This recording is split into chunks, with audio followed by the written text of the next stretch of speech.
नमस्कार दोस्तों, स्वागत है आप सभी का हमारे चैनल स्टडी ट्रीट में। भारत में कोरोना वैक्सीन को लेकर एक अच्छी खबर आई है। सीरम इंस्टीट्यूट ऑफ इंडिया के फेज़ 2 और फेज़ 3 के ट्रायल को अब मंजूरी मिल चुकी है। आइए इस बारे में पूरी डिटेल्स जानते हैं। कोरोना वायरस महामारी के संकट के बीच दुनिया में सबसे ज़्यादा चर्चा कोरोना वायरस के वैक्सीन को लेकर हो रही है। भारत में सीरम इंस्टीट्यूट को दूसरे और तीसरे फेज़ के ट्रायल को मंजूरी मिल चुकी है। Drugs controller general of India यानी कि DCGI ने सीरम इंस्टीट्यूट ऑफ इंडिया को दूसरे और तीसरे फेज़ के ट्रायल को शुरू करने की परमिशन फिर से दे दी है। DCGI डॉक्टर VG सोमानी ने सीरम इंस्टीट्यूट ऑफ इंडिया को ऑक्सफोर्ड यूनिवर्सिटी के कोरोना वायरस के वैक्सीन को दूसरे और तीसरे फेज़ का ट्रायल शुरू करने की अनुमति दी है। इस वैक्सीन का कई और देशों में दूसरे और तीसरे फेज़ का ट्रायल ऑलरेडी चल रहा है।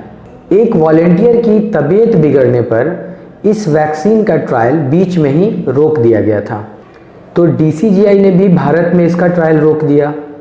हालांकि ब्रिटेन में निजी जांचकर्ताओं द्वारा इस वैक्सीन को सुरक्षित बताते हुए इस वैक्सीन का ट्रायल शनिवार को ही फिर से शुरू कर दिया गया था।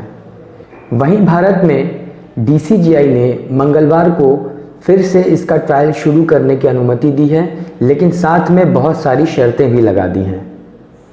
सीरम इंस्टीट्यूट ऑफ इंडिया को ट्रायल के दौरान वॉलंटियर पर कड़ी निगाह रखने को कहा गया है और स्थिति बिगड़ने पर उसको क्लोजली मॉनिटर करने के लिए भी कहा गया है।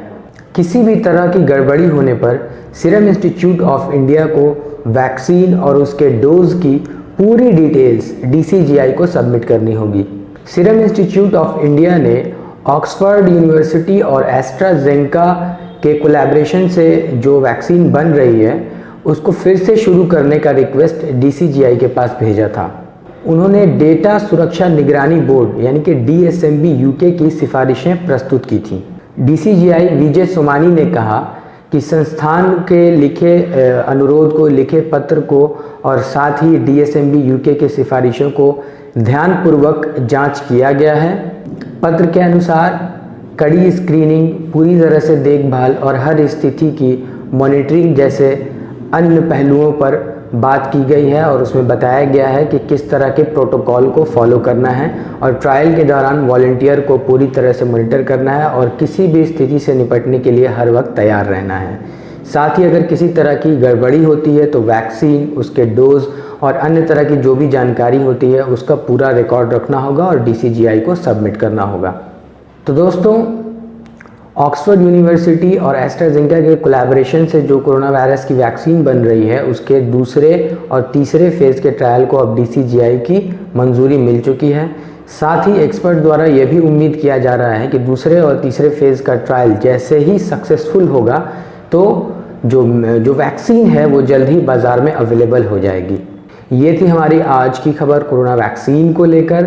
इसी तरह की अन्य खबरों के लिए आप हमारे चैनल को सब्सक्राइब करें और अगर अभी तक आपने बेल आइकॉन को नहीं दबाया है तो बेल आइकॉन को भी दबा दें ताकि हमारे हर वीडियो का नोटिफिकेशन आपको तुरंत ही मिल जाए। तो दोस्तों, ये था हमारा आज का वीडियो। ये वीडियो आपको कैसा लगा हमें कमेंट बॉक्स में लिख कर ज़रूर बताएँ। साथ ही हमारे वीडियो को लाइक और शेयर करना ना भूलें। हम फिर मिलेंगे आपसे इसी तरह के और भी बहुत सारे वीडियोज़ के साथ। तब तक के लिए goodbye and stay tuned.